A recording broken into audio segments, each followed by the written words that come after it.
Айрым качкындардын Европага сапары Түркияда токтойт. BBC'ге Түркиянын бийлиги эл аралык мыйзамдарды бузуп, сириялык качкындарды артка депортация кылып жатат деген маалымат түшкөн. Биз маалыматты тастыкташ үчүн айтылган дооматтар менен кайрылган качкындар менен жолуктук. Журналисттерге бул жайда тартууга уруксат бербейт. Ал себептен биз жашыруун камера алып кирдик. Биз 3 ай мурда Грециянын чек арасында таанышкан Ахмет менен жолуктук. Алар мени катуу сабашты. Ахмет бизге окуядан кийинки сүрөтүн көрсөттү. Ал коркуп туш тарапты карап жаткандыктан тынчыраак деп имараттын ичине кирдик. Ахмет бир нече аптадан бери мыйзамсыз кармалууда. Эдирнеде сени менен чогуу кармалган качкындарга эмне болду? Аларды артка Сирияга жөнөтүштү. Сирияга өз ыктыяры менен кетиштиби? Жок, артка кеткендердин көбү Сириядан качып чыкканы анык. Сени Сирияга депортация кылса эмне кыласың? Мен артка баргандан көрө өлүп калгым келмек.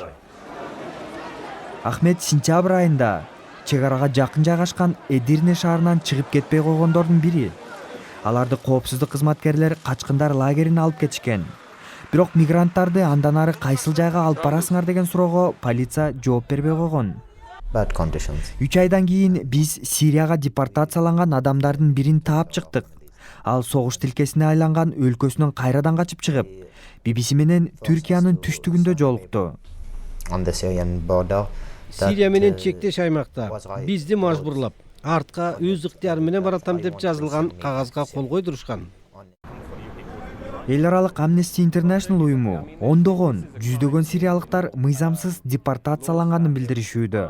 Европа биримдиги көзүн ачып, Түркияда адам укуктары тебеленип жатканын эске алышы керек. Бул качкындар аргасыз жер которууда. Аларды тымызын күч колдонуп Сирияга жөнөтүп жатышат. Түркиянын өкмөтү BBC'ге интервью берүүдөн баш тартты, бирок өз билдирүүсүн жарыялады.